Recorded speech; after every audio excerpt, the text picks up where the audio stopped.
Bonjour à tous, donc je m'appelle Moi-la-Main, j'ai fondé la librairie permaculturelle. J'ai le plaisir d'être accompagné aujourd'hui par Bernadette, prieur, Prieur. prieur tout court. Voilà. Bernadette qui a eu l'immense privilège de traduire donc, Masanobu Fukuoka, et notamment ses deux ouvrages, donc La Révolution d'un seul brin de paille et Semé dans le désert, qui est paru en français donc il y a Au mois d'août. au mois d'août 2014. C'est ça. Donc moi je viens juste de finir la lecture de ce livre-là. Enfin je l'ai relu. Et j'ai redécouvert des choses dedans, j'en suis très content. Et donc Bernadette, pendant que je vous ai sous la main, je voulais savoir un petit peu comment s'était passée la traduction.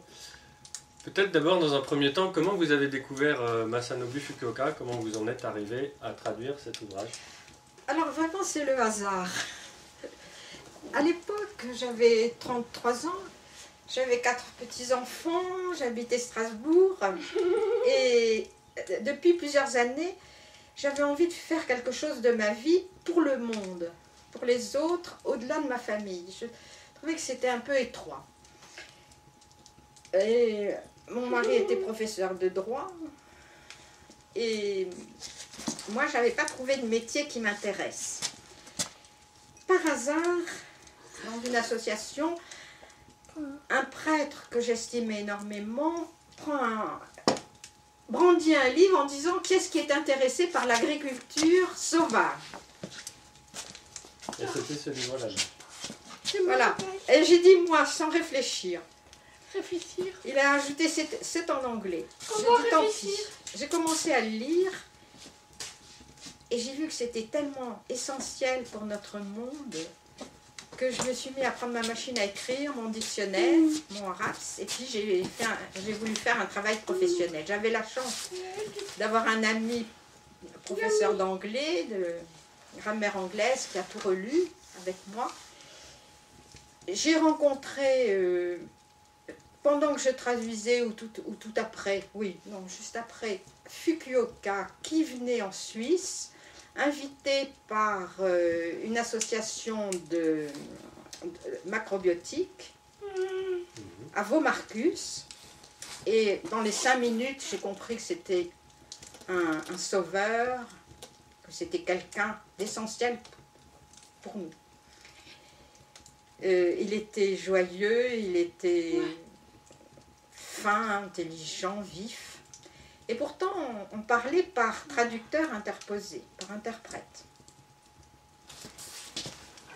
Et je lui avais envoyé le livre, il m'a dit que ça lui convenait.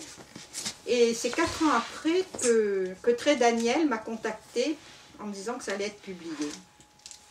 Tré Daniel, tu l'avais déjà contacté pour Non. la traduction? Non, je ne connaissais pas Tré Daniel. C'est par les États-Unis, par Larry Korn et le groupe des États-Unis que Tré Daniel avait été contacté. Alors, on va remettre un petit peu d'ordre là-dedans. Guy Tré Daniel, c'est l'éditeur donc de ces deux ouvrages, plus le troisième, l'agriculture naturelle.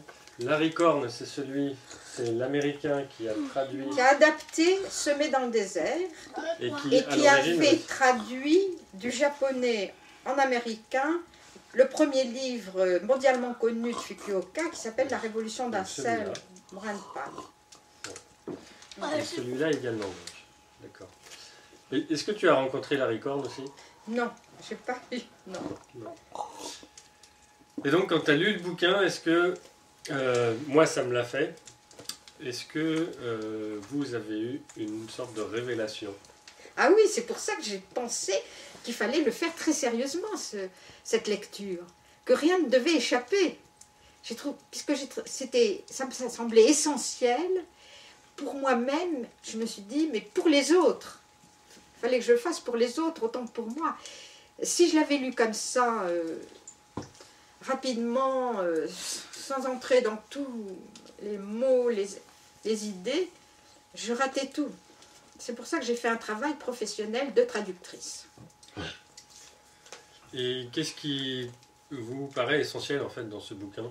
Quel est le message que vous aimeriez diffuser? Bon, c'est un message qui enveloppe tout l'être humain et toute la nature, qui remet le un à sa place, à l'unité primordiale de la Genèse.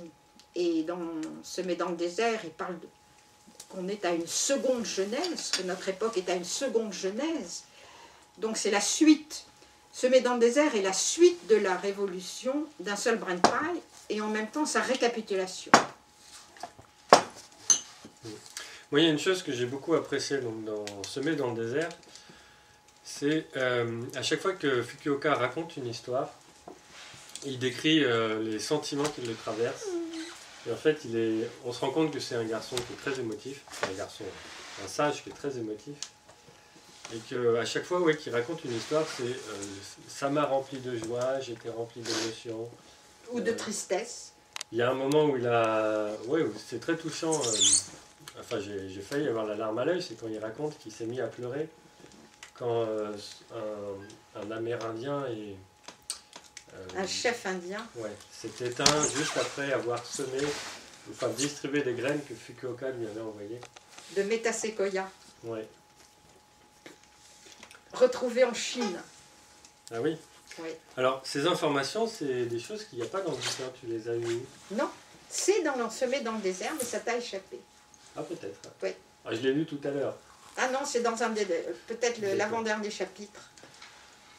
Okay. Ce qu'il y a en plus dans le Semé dans le désert par rapport au livre anglais, américain, c'est qu'il y a le dernier chapitre, le 7e chapitre, qui est directement traduit du japonais par l'italien et que j'ai pu avoir et que j'ai mis. Ouais, donc ce 7e chapitre, c'est un message pour le 21e siècle. Oui. Effectivement, tu rajoutes une petite note là-dessus. Ainsi que le cahier photo qui est pris du livre japonais et italien. J'ai quand même l'impression qu'il y a moins de photos que dans la version italienne. Non? Il y a moins de photos, mais il y a des photos essentielles qui balayent le livre. Oui. C'est vrai, dans les photos, on le voit du haut de son hélicoptère balancer des boulettes d'argile. On le voit avec tous ces aides qui font les boulettes avec lui. On voit un petit peu les paysages qu'il a restaurés. Oui, ça aborde, ces photos abordent à la fois son jardin, ses céréales, ses arbres fruitiers, son verger, à la fois l'habitat, la façon de vivre, avec le feu, la théière, le feu de bois, à la fois une partie de ses voyages, aux États-Unis avec le grand semencier de riz sur 300 hectares en agriculture sauvage en Californie, dans la vallée de Sacramento, qui a fait une association de plus de 100 semeurs de riz céréaliers et qui marchent très bien, qui gagnent très bien leur vie comme ça. Ah oui. Il a pu revendre une partie de ses tracteurs, il en a vendu 6, vous voyez. Oui. Il a des silos un peu partout, au bord des champs, et il peut faire riz sur riz chaque année. Alors je ne sais pas s'il y a une culture, quelque chose d'intermédiaire, s'il attend que le riz soit un peu, que la paille soit plus fraîche pour remettre la paille sur le riz. Et ça, on pourrait demander à quelqu'un en France, qui est passé il y a 3 jours à la télévision dans la Sarthe, qui fait des céréales sur 100 hectares, je crois. Comment il fait? Je vais me renseigner et c'est quelque chose à suivre, même à faire un petit papier. Alors Fukuoka, dans Semé dans le désert, montre aussi du travail en Grèce, grâce à Panos Manikis, un de ses stagiaires.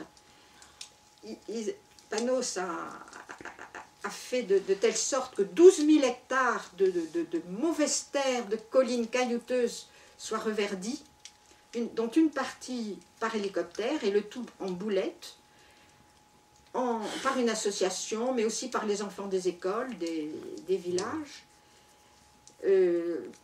au moment finalement de moments festifs. On part le matin avec les sacs en bandoulière avec les boulettes, ou les seaux avec les boulettes, et puis on pique-nique, et puis il y a les petits, les grands, tout le monde. Je crois que c'est la gendarmerie nationale qui a prêté un hélicoptère un dimanche pour qu'on sème le reste par hélicoptère. 6 mois après, on voit dans le cahier les petits légumes sauvages, les petites céréales qui commencent à pousser. 1 an après, on voit un acacia, on voit des arbres, le vert revient. Ouais.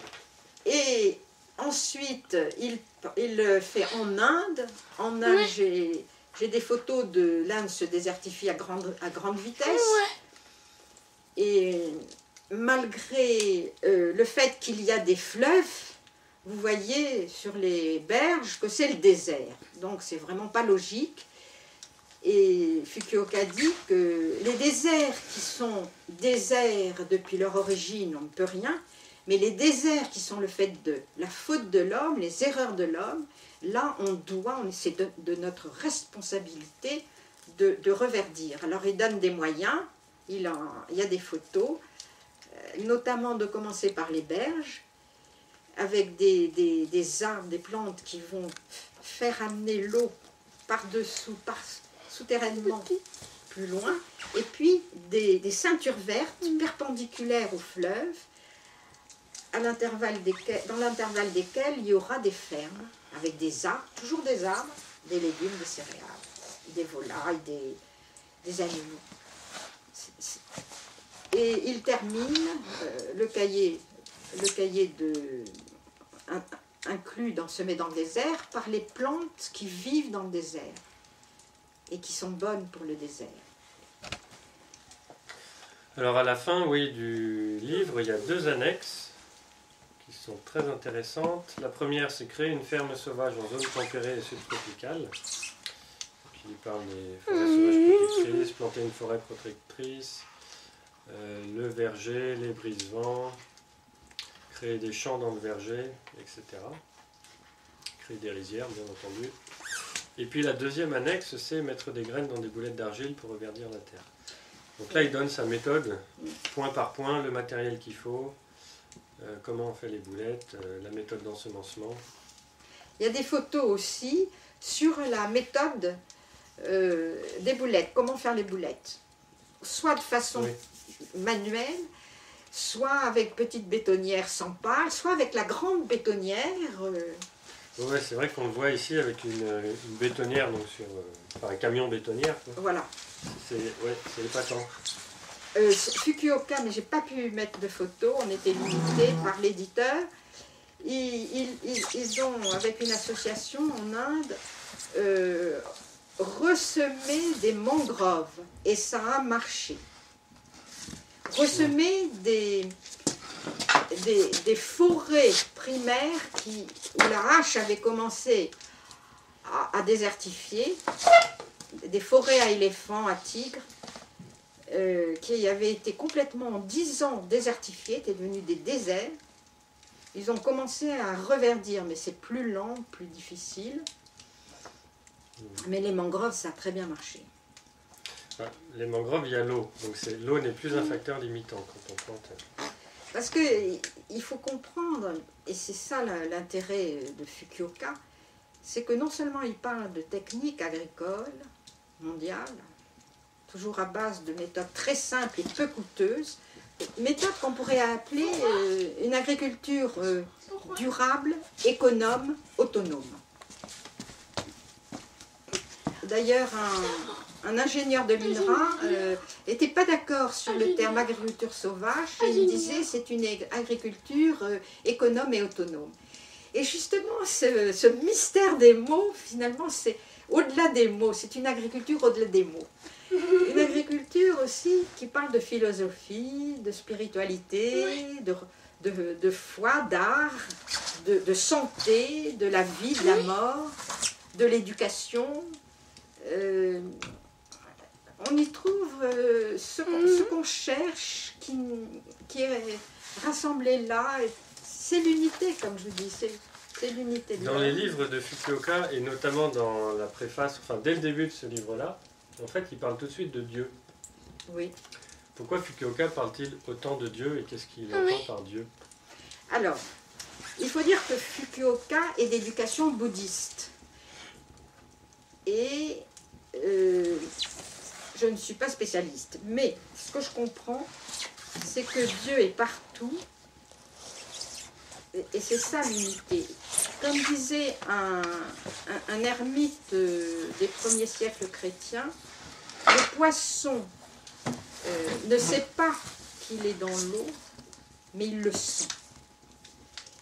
Et la vie est Dieu, le brin d'herbe est Dieu, l'arbre est Dieu. Ça, c'est la foi des bouddhistes. La forêt est assez sacrée chez eux. Et on peut le rapprocher aussi de Saint Matthieu, qui est un évangéliste de Jésus-Christ, donc tradition chrétienne, qui dit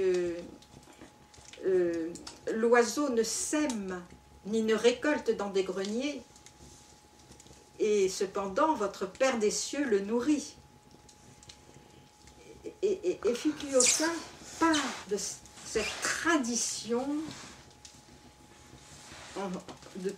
depuis l'origine de l'homme et de la vie sur Terre.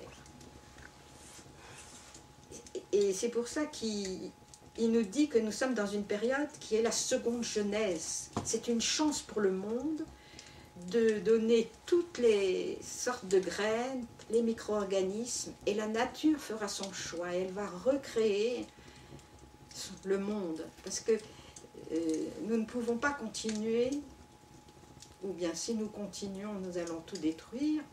L'homme est un apprenti sorcier. À l'heure actuelle, on le voit très bien avec ces fermes de 1000 vaches, ces projets de toutes sortes qui détruisent la terre,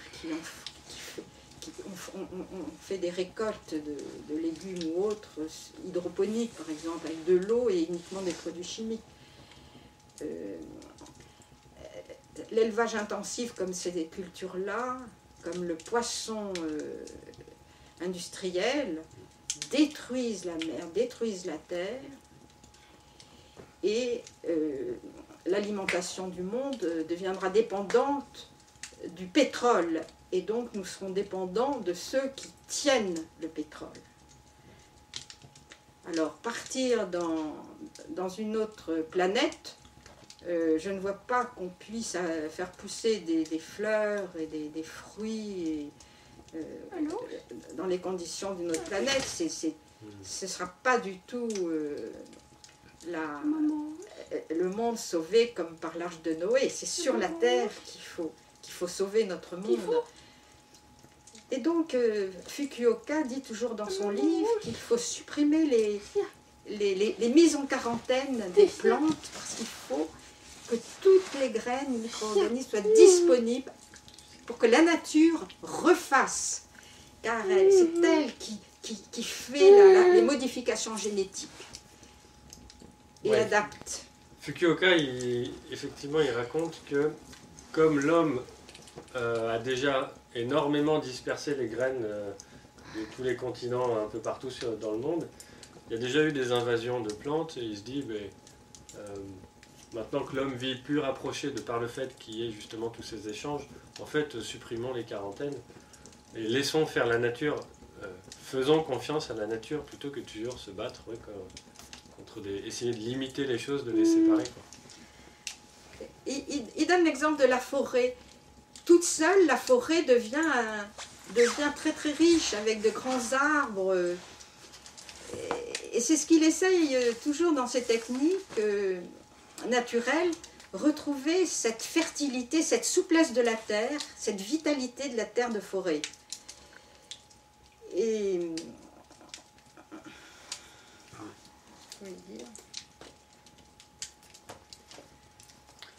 oui, c'est-à-dire que ce que je voulais ajouter, c'est que dans Semer dans le désert, il parle aussi du jardin potager familial, transformer sa pelouse en jardin sauvage pour donner l'essentiel des légumes, par exemple, et même des céréales d'une famille. petit poulailler, sous les arbres, les poules grattent, une chèvre, enfin on peut imaginer tout ça pour que les gens soient un peu indépendants, autonomes et gardent le contact avec la terre. La racine du mot homme, c'est humus, terre. Et le mot culture à l'origine était pas du tout séparé de l'agriculture. Hein. La culture vient de agriculture. Et donc il montre que notre époque est complètement déboussolée, le cœur humain est malade, et Fukuoka nous soigne, nous rétablit. D'ailleurs, quand il dit guérir le désert, c'est aussi guérir le cœur de l'homme. Je crois que dans son premier ouvrage, il dit que en gros, le but de l'agriculture naturelle, c'est de ressusciter une humanité séparée de Dieu. Et par Dieu, il entend la nature. La nature dont on fait partie. C'est tout un. C'est ça. Comme le poisson dans la mer. Alors, je voulais te poser une autre question. On entend souvent Fukuoka comme étant un microbiologiste. Ah oui. Et plus rarement comme un paysan. À l'origine, oui, c'est un scientifique. Il est de famille paysanne et il a fait des études d'agriculture et puis il a bifurqué sur la microbiologie. Il passait tout son temps libre à l'œil du microscope pour découvrir la nature qui le passionnait. Et il est tombé malade, il a failli mourir, il a eu une grave dépression où il ne savait plus pourquoi il vivait entre l'irréel et le réel. Et là, il a donné sa démission et il a essayé de dire aux gens ce qui pour lui était la vérité, le vrai, qui le prenait pour un fou. Il a vécu tout seul dans une cabane et il est rentré chez son père, il était le fils aîné. Son père lui a donné des terres, ses propres terres, pour lui succéder. Ah oui. Il a commencé par laisser les arbres du verger sans les tailler. Et en 2 ans, les insectes, les branches ont poussé n'importe comment et les insectes ont tout détruit. Donc il s'est rendu compte que l'agriculture sauvage n'était pas du laisser-faire.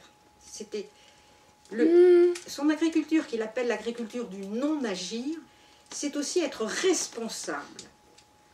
Donc, comme il a constaté que dans ses vergers, la terre ne produisait plus que de mauvaises récoltes d'agrumes, il y avait très peu de végétation en dessous, il a voulu redonner d'abord la santé à la terre, la vitalité de la terre. Et comme pour reverdir les déserts avec ses ceintures vertes, c'est par les plantes, par les racines, que l'eau va faire son travail, par les racines qui vont être les chemins d'irrigation, les chemins de vie de tout ce qui va pousser. La terre n'existe pas sans les plantes. C'est l'ensemble de tout. L'eau, les plantes qui font la terre, les graines, les animaux, tout. C'est tout cela ensemble qui font la terre. Et donc, ce qu'il a fait après avoir, d'une certaine manière, ruiné en premier lieu le verger qu'on lui avait confié, c'est que là, il est reparti à zéro, il a replanté des arbres, il me semble, et puis il a semé donc énormément de graines dans son verger, notamment du trèfle, donc pour que ça apporte de l'azote, mais il a aussi mis des légumes, et puis il a aussi mis plein d'autres plantes, arbres ou arbustes, qui pouvaient donner des fruits ou apporter de l'azote. Et donc ainsi, on le voit dans une photo, alors je sais plus, on le voit au milieu de son verger, et en fait c'est pas un verger comme on peut voir dans nos régions où il y a un arbre espacé, les arbres sont espacés tous les 10 mètres en quadrillé. Dans son verger, il y a énormément, comme un jardin-forêt en fait, il y a beaucoup de relief, il y a beaucoup de végétaux, de couleurs différentes, de fleurs différentes. J'aime beaucoup votre expression, c'est comme un verger-forêt. Hein? Un jardin-forêt. Un jardin-forêt, oui. les légumineuses sont inséparables des légumes et surtout des céréales et de la terre, oui. À la fois comme couverture du sol, mais pour apporter de l'azote. Ça sert aussi de fourrage, d'engrais vert, si vous voulez. Dans son livre, il raconte un petit peu comment mettre en place un jardin, donc plutôt potager. En fait, il donne une échelle de temps sur laquelle peut se créer un jardin potager, donc en agriculture sauvage. D'abord, il conseille juste de semer les graines à la volée dans l'herbe ou dans la pelouse, sans trop se soucier. Et puis ensuite, si les premiers légumes qui vont pousser seront peut-être chétifs, en fait, ça va être l'année d'adaptation. Là, les légumes vont se faire au sol. Ils vont aussi se faire au fait qu'il y a un peu de concurrence parce qu'il y a des mauvaises herbes. Et puis les années suivantes, les légumes se ressèmeront tout seuls. Et là, ils pourront devenir beaucoup plus gros, quoi. C'est vrai qu'on le voit dans une photo ici, il sort des navets et des radis de son verger, quoi, où tout pousse sauvagement, et il sort des légumes qui sont gros comme ça, quoi.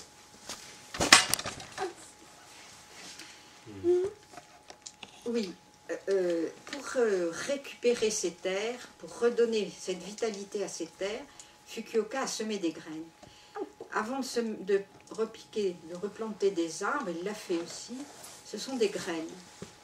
C'est ce qui manque d'ailleurs dans beaucoup de parties du monde, notamment en Afrique. Ils n'ont même plus de graines. Donc, Fukuoka se balade toujours avec son sac de graines.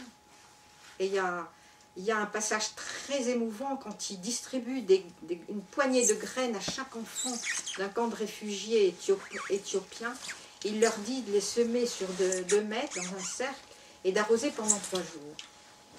Et les enfants viennent le chercher ensuite pour lui montrer le potager qui naît avec les pieds de tomates, d'aubergines et autres. Et il leur dit surtout n'arrosez pas trop. Attendez 10 jours pour arroser. Et puis ensuite attendez 1 mois. Et dans ce camp de réfugiés éthiopiens, des potagers sont nés comme ça, en plein désert. Et donc, c'est par des graines que les arbres ont poussé, mais des graines adaptées, si vous voulez, des radis noirs, par exemple, des daikons, du trèfle. Il a cherché quelle légumineuse marchait le mieux chez lui. Il a trouvé que c'était le trèfle blanc et la luzerne. En hiver, la luzerne, en été, le trèfle blanc. Dans d'autres pays, ça va être le trèfle égyptien ou autre. Il dit aussi là qu'il... Pardon. Et pour ses céréales, il a toujours dans ses champs de céréales du trèfle. Il fait 2 récoltes de céréales. L'hiver, des céréales d'hiver, comme l'orge, l'avoine, le seigle, le blé noir. Et en été, le riz. Mais dans des pays plus chauds, ça peut être le sorgho. Qu'est-ce que vous vouliez dire? Oui, dans le bouquin, donc, il raconte un petit peu donc, ce qu'il a fait en Inde pour reverdir le désert, ce qu'il a fait en Afrique et notamment en Éthiopie, les voyages qu'il a fait aussi en Amérique, la Grèce. Et en fait, ce qui m'a impressionné, c'est qu'à chaque fois qu'il parle d'une rencontre avec quelqu'un, à chaque fois, il lui distribue des graines.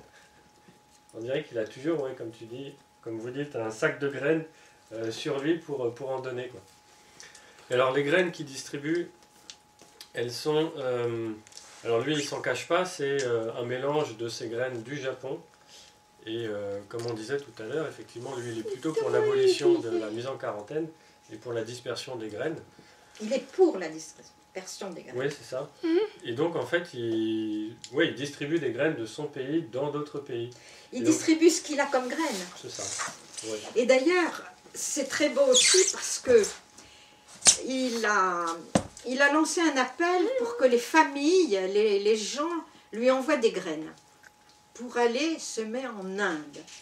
Et les familles, les enfants, les foyers et des marchands de graines d'ailleurs, lui envoyaient des graines, des sacs de graines, de ce qu'il mangeait, que ce soit les légumes, les fruits, les noix, envoyaient des graines. Et ça a permis de semer des déserts comme ça. Les associations ont fait des boulettes avec les techniques plus ou moins rapide. Et puis, l'hélicoptère a été prêté, et si tout le monde s'y met. Et moi, j'ai des idées pour l'Amérique, parce que l'Amérique est en grand danger aussi. J'ai des idées. Ouais. Je voulais vous poser une question sur la traduction. Est-ce que tu as été aidé? Est-ce que tu as consulté des ouvrages spéciaux? Est-ce que tu as rencontré des personnes particulières pour traduire ces deux bouquins? Alors, pour la Révolution d'un seul brin de paille, oui, j'ai eu la chance de rencontrer Théodore Monod qui m'a dit de lui faire la liste des maladies de plantes ou autres, ou des plantes que je n'avais pas trouvées. Et il m'a donné la traduction de ce qu'il avait pu trouver. Quand je n'ai pas trouvé, quand je n'ai pas su, j'ai laissé le mot en anglais ou en latin. Donc on peut quand même chercher et retrouver. Et pour le semer dans le désert, c'est Leni Dieppel, une poète anglaise qui m'a aidée dans les passages un petit peu obscurs ou difficiles. Et malheureusement, la fin de la traduction a été si rapide que j'ai oublié de la remercier sur le papier, sur le livre. Mais c'est Leni Dieppel qui habite pas très loin d'ici, à une trentaine de kilomètres de Saint-Thirier. Non, tu l'as remercié, hein. Vous l'avez remercié, pardon, dans le bouquin. Non. Et... j'ai vu son nom quelque part. Là. Ah bon, ben alors, c'est mieux. Oui. Bah, c'est Leni justement qui m'a mis en contact avec vous. Donc, oui, c'est une femme extraordinaire, remarquable.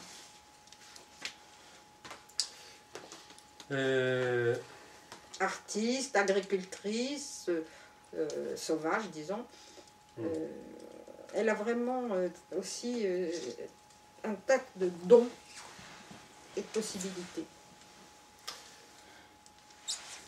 Question, est-ce que Masanobu Fukuoka est encore vivant? Non. Non.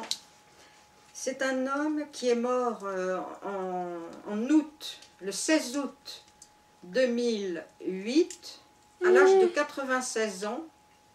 Et déjà depuis un an, il ne travaillait plus, mais il a travaillé presque jusqu'à sa mort. Et il était malade depuis quelques mois. Il a demandé au médecin d'arrêter le traitement et il est mort peu après. Est-ce que quelqu'un a repris le travail qu'il avait commencé sur sa ferme? Alors j'ai peu d'informations, mais je sais que son fils a repris en faisant un petit peu différemment. Mais ça ne gêne... Fukuoka n'était pas sectaire dans ses manières de travailler. Bien que il condamnait l'agriculture, bien sûr, business, comme l'agriculture biologique, parce qu'il trouvait que c'était la raison, le matérialisme qui présidait à tout ça. Mais, par exemple, je rencontrais un Argentin qui travaille avec des chevaux, mais qui laboure quand même, pour avoir du blé, et il vit de la farine délicieuse qu'il vend, mais tout n'est pas labouré chez lui, bien sûr. Et pourtant, c'est un Argentin qui a été en stage chez Fukuoka. Je pense que chacun doit trouver sa technique. Il y a des dates pour semer. C'est pas facile, c'est pas évident. Il faut que chacun, je pense qu'il faut que chacun, et ça Fukuoka le dit un peu, chacun trouve sa méthode la plus naturelle possible, en harmonie avec les conditions où il est et avec la nature. Il a fait lui-même au début un petit peu de traitement contre certains insectes, il a fait lui-même avec du pyrètre, des plantes, il a fait des émulsions d'huile aussi. Oui, des émulsions d'huile de machine, oui. Ça, il en parle dans... Et puis quand l'équilibre biologique et l'équilibre avec tout l'environnement est établi, ça va un peu comme sur des roulettes. Il suffit d'entretenir. Est-ce que, au cours de la traduction, donc, vous avez employé plusieurs noms pour qualifier l'agriculture de Fukuoka? Est-ce qu'il y en a un que vous préférez ou que vous trouvez plus approprié parmi agriculture naturelle, agriculture sauvage, agriculture du non-agir? Oui, c'est vrai que quelquefois, l'agriculture du non-agir va mieux rendre compte. Agriculture naturelle aussi, mais le mot agriculture naturelle a été tellement utilisé que je l'ai évité volontairement. Et j'ai repris le terme d'agriculture sauvage qui a fait tilt en moi quand je l'ai entendu nommer par ce prêtre, qui avait un potager d'ailleurs, en agriculture un peu sauvage, mais bien travaillé, disons, en Alsace, assez propre. Si vous voulez. En Alsace.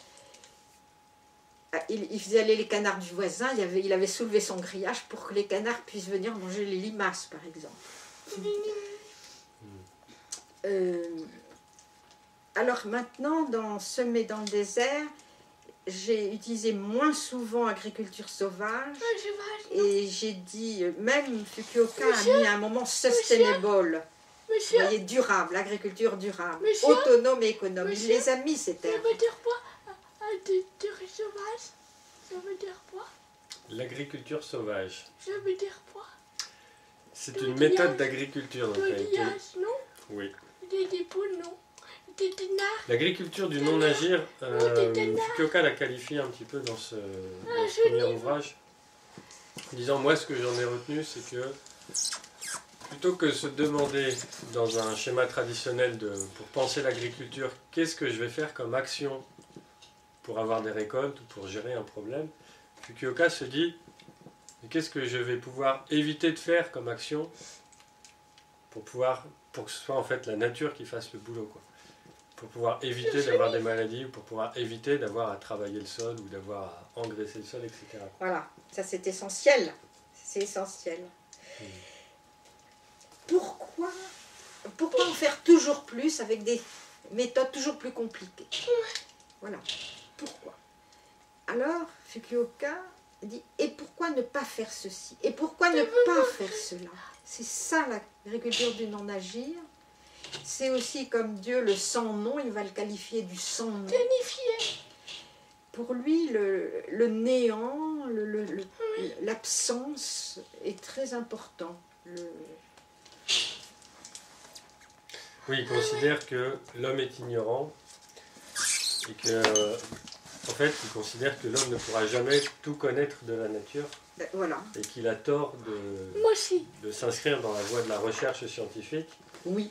Parce qu'au final, on restera toujours des ignorants, quoi. Même si on apprend un petit quelque chose, ce sera toujours une partie infime du tout qui peut-être nous entraînera vers une mauvaise compréhension de... Et beaucoup de problèmes ensuite pour la société et pour l'humanité. Qu'on essaye d'ailleurs toujours de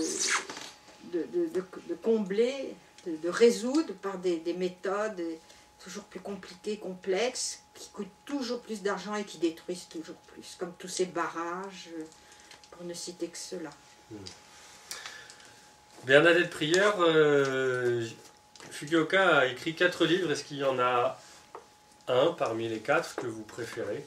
Oui. Semer dans le désert. Ah, c'est le dernier donc. Le dernier. Mais j'ai un faible aussi, parce que c'est l'ancien, c'est l'agriculture, la révolution d'un seul brin de paille. Donc les 2 que vous avez traduits en fait. Oui, oui. C'est pour ça d'ailleurs que je les ai traduits. C'est uniquement par découverte et par bonheur que j'ai fait ça. Est-ce qu'on t'avait proposé la traduction des autres ouvrages? Oui, Fukuoka lui-même m'avait donné le manuscrit parce que je suis allée le voir aussi au Japon, j'ai eu cette chance. Ouais. Je ne sais plus si c'est... La voie du retour à la nature ou celui qui est le plus technique. C'est l'agriculture naturelle. Voilà, et dès la première page, je ne suis pas entrée dedans et je l'ai envoyé à quelqu'un, je ne sais plus à qui. Quelqu'un qui m'avait téléphoné, qui avait dit oui, ça m'intéresse. Thierry Piella. Est-ce que c'est Thierry Piella? Je ne sais plus qui c'est. Je ne sais même plus qui c'est. Mais c'est vrai que ce second livre, l'agriculture naturelle, est beaucoup plus technique il rentre un peu dans le détail de Titini. comment concrètement il fait pour cultiver son riz sans labour, sans compost, sans herbicides, et sans produits chimiques, sans pesticides chimiques, quoi. Et il décrit aussi dans ce livre comment il a monté sa ferme. Et en remettant toute la paille, en remettant toujours des déchets Bébé. sur la terre, en ne prenant que les graines, que la récolte. Oui. Alors ça, effectivement, c'est un peu la base de... Et avec un minimum d'irrigation. Ouais. Minimum d'eau. La base de la gradation d'un écosystème, c'est de rendre tout le carbone au sol. Enfin, plutôt, c'est de ne pas priver le sol du carbone que la plante a fixé. Donc la plante, c'est ça son boulot, elle prend dans l'atmosphère du CO2, elle se construit avec du carbone, et quand elle meurt, en fait, le sol redigère la plante, redigère le carbone et crée de l'humus. Grâce à tous les petits animaux, tous les petits insectes, micro-organismes du sol. Oui. C'est pour ça que les engrais vont tuer, vont brûler, si on met de l'engrais. Si on met de l'engrais. Ou Et si on exporte toutes les récoltes, ça veut dire les grains et les pailles, et qu'en plus on laboure, ça veut dire qu'on favorise, qu'on oxygène le sol et que les micro-organismes vont se mettre à consommer l'humus, en fait nos sols se vident de carbone, donc ils se vident d'humus, donc ils perdent leur capacité à retenir la fertilité, ils perdent leur capacité à retenir l'humidité aussi. Et donc toute la méthode de Fukuoka a été simplement, il le dit d'ailleurs dans son ouvrage, ma méthode d'agriculture, c'est simplement de rendre les pailles au champ, quoi. Je ne sais plus dans lequel il le dit. Oui, mais dans les deux. Et grâce à ça, son champ n'a fait qu'il a constaté donc dans son sol, la terre est devenue noire d'année en année. Elle s'est chargée d'humus d'année en année, quoi. Et ses récoltes se sont améliorées aussi. Maman. Et ces récoltes de riz sont comparables au meilleur rendement des fermes en agriculture classique. Alors pourquoi tous ces efforts et tout cet argent pour le même résultat au point de vue rendement? Et non. Je vais lire juste une petite phrase de Fukuoka pour clôturer en quelque sorte cette interview. Et puis vous pourrez dire ce que vous en pensez. Fukuoka il s'exprime bien entendu. Peu à peu, j'ai réalisé que le processus de sauver le désert du cœur humain et de reverdir le véritable désert est vraiment la même chose. Oui, moi aussi. Je finis souvent mes conférences sur cette phrase-là. Oui. Ah bah c'est marrant qu'on Oui. Et j'ajouterai que Fukuoka dit qu'il faut vraiment semer et reverdir la terre qui se dessèche très vite, que c'est partout dans tous les continents. Et quand je parlais de l'Amérique, c'est Amérique du Nord comme du Sud. Vous voyez le Rio de la Plata qui s'en va dans tous les sens, ses cheveux d'eau partout, dans du vert, mais pas d'arbres. Et puis après, vous ne voyez que du sec, que des terres cultivées. Et là aussi, il faut lancer par hélicoptère des graines pour que le fleuve prenne un lit et pour que des forêts renaissent. Il y a un manque d'arbres terrible, que ce soit au Brésil ou en Argentine. D'ailleurs, la capitale du Brésil actuellement manque d'eau. 20 millions d'habitants souffrent de n'avoir peut-être que 2 jours par semaine de l'eau. À cause des canalisations qui ne sont pas en état, qui n'ont pas été suivies, mais aussi parce que les réserves d'eau manquent. La disparition des forêts fait en sorte que les pluies disparaissent également. Voilà. Fukuoka dit, la pluie ne tombe pas seulement du ciel, elle vient aussi de la terre. C'est ça. Dans le cycle de l'eau, Ah tout ce qui s'évapore de là où il y a de l'eau se condense au-dessus des forêts, et parce qu'il y a des forêts. Et c'est grâce à ça qu'il y a des nuages de pluie. Et quand l'eau de pluie donc tombe sur la forêt conserve l'eau. Elle l'infiltre doucement dans le sol. Comme une éponge. C'est ça. Et après, elle la retranspire. Et donc, elle recrée des nuages, il repleut, etc. Donc, il y a de l'eau qui reste au-dessus des forêts. Mais quand il y a un désert, bah, l'eau, qu'est-ce qu'elle fait? Elle s'en va à la mer et elle ne revient plus. Ou elle s'infiltre dans le sable, ou elle érode. Il y a beaucoup d'érosion dans les déserts. Les 80% d'Afrique du Nord étaient couverts de forêts il y a 100 ans. Et l'Afrique, il y a encore quelques grands arbres qui restent et des rivières souterraines, des oasis. l'Afrique aussi était couverte de forêts. Ouais. Alors, il faut briser le cou un peu à quelques tabous. Moi, je suis allé en Tunisie pour animer un stage de permaculture. Et j'ai vu en fait des paysans qui cultivent des oliviers et qui labourent entre les oliviers. Enfin, c'est pas un labour, c'est un... Ils sarclent, ouais, ils hercent entre les oliviers pour pas que les mauvaises herbes puissent s'implanter. Parce qu'ils considèrent que la mauvaise herbe va concurrencer en eau les oliviers.